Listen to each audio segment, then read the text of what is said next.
Once you've removed the wheel, start by removing the two bolts that clamp the bottom of the strut. You'll need 19mm sockets or wrenches for this. If the bolts are really tight, you may need to apply some penetrating oil to loosen things up prior to starting. I also recommend using a breaker bar or pipe extension.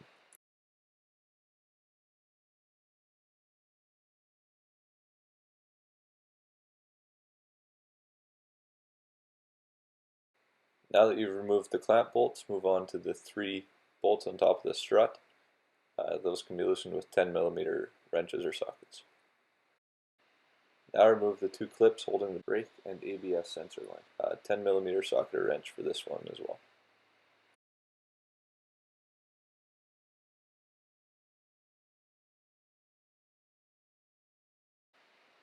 Now you can remove those two bolts that are clamping the bottom of the strut. You may need a gentle tap from a hammer, or you may need to wiggle the assembly to get them out. At this point, the strut should be free to come out, so you'll have to get in there and wiggle it out, and be careful when you bring it out not to catch any of the brake lines.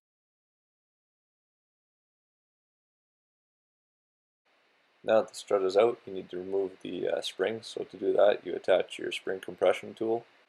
Try to get them as close to 180 degrees apart as you can. I recommend using an air impact on this, as to do it with a wrench is quite time consuming. You also need to make sure that you evenly compress the springs, so a little bit on one side, then a little bit on the other, and repeat that until the spring is fully compressed and is free from the seats. I do need to talk a little bit about safety here, as there is a lot of stored energy in that spring as you're tightening it up. So before you start tightening, make sure you've got a good grip with your clamps and that you are using the proper tools. If the clamp were to come off and the spring were to come loose, it would likely result in an injury, so again, be careful. Now that your spring is fully compressed, start by lifting it up and removing the rubber cover on the top.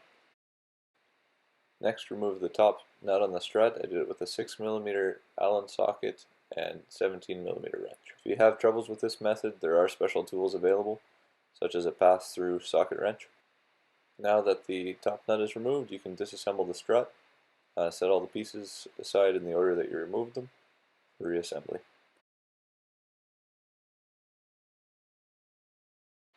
Now reassemble your new strut in the same order as you took apart the old one.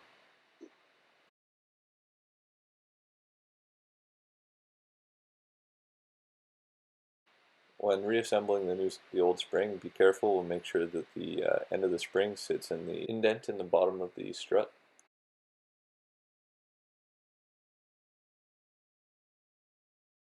You also need to pay attention to the gasket under the top plate and make sure that it is squarely sitting on the top of the spring.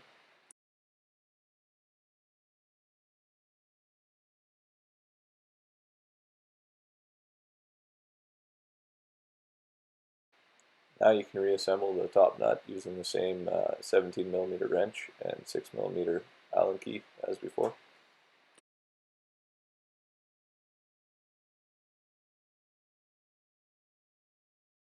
Before removing the spring compression tool, make sure that your top plate is sitting with the narrow side would be towards the car, so that's away from the two brackets on the clamp on the bottom.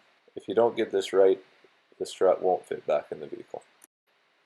Now you can remove your spring compression tool. Again, be careful, take it apart bit by bit. There's a lot of stored energy in that spring and you don't want it to release and potentially hurt you. Now you're ready to put the strut back in the vehicle. Push it up through the bottom and install the nuts on the top of the strut, leaving them loose.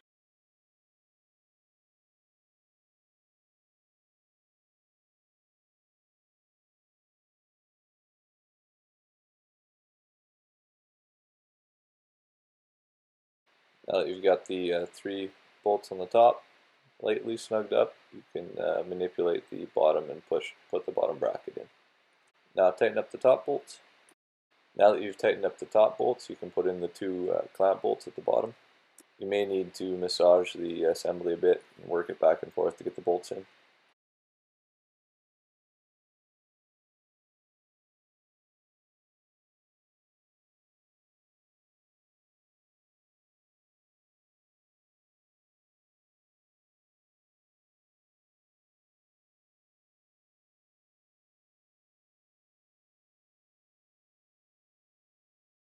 At this time, you can also put the brake clip bolts back in, using the same 10mm wrench or socket you used earlier.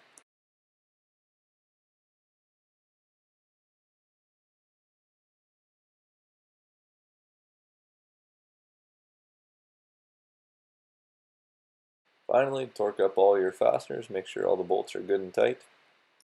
If you found this video useful, please hit the like button below or leave any comments that you may have, or if you have any questions, don't hesitate to put them in the comments section.